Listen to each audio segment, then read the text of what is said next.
म आमा भन्छु जब मन रसाउँछ अनि माया ममता आँसु पनि मुस्काउँछ। म कलम छोप्दा आमा तिमीलाई लेख्छु, भगवानको स्वरूप मैले तिमीमा देख्छु। त्यो घरलाई घर होइन मन्दिर मान्छु, जति बेला त्यहाँ तिम्रो उपस्थिति देख्छु। जुन दिन बुबाले छाडेर जानुभयो, तिमी भत्किन लागेको घर जस्तै भित्रबाट चर्केको थियो, ढल्न नसकेको तर 5 वटा इट्टाको भरमा अडेको। फेरि पनि हाम्रो भविष्यको लागि खामो टेकेर उभिएको थियो। हरेक रात तिमी रोएको देखेको छु, फेरि बिहान हाम्रो अनुहार हेरी हाँसेको देखेको छु। थाहा छ फूल जस्तै कमल छ तिम्रो मन, हाम्रो खुसीको लागि फेरि ढुङ्गा झैं दरिलो भएको देखेको छु। लाग्दा चोट मुसुक्क हाँसी फेरि आँसु पुछेको देखेको छु। आमा, मैले तिमीमा मेरो सर्वस्व संसार देखेको छु।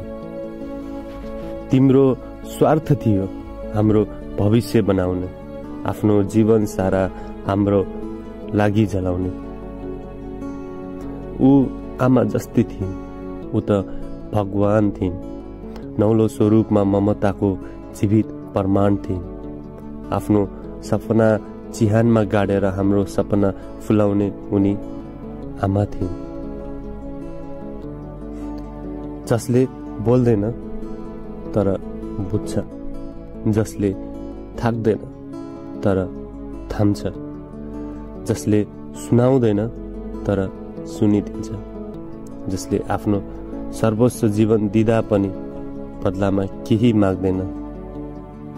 कुनै मन्दिरको देवता होइन नि आमा हो।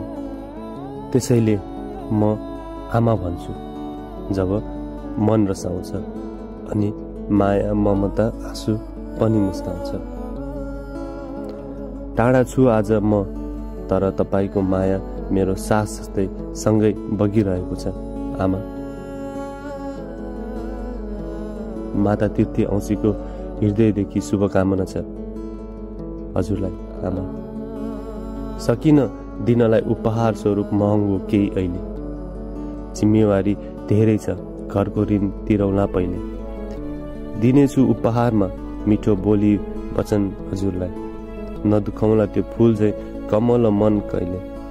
माया दिउँला मुटु भरिको यो, झुक्न नदिउँला कसैको सामु शिर त्यो। मेरो आमा मेरो संसार, मेरो सबै थोक। यो संसारमा मेरो आमा भन्दा ठुलो अरू कोही पनि छैन।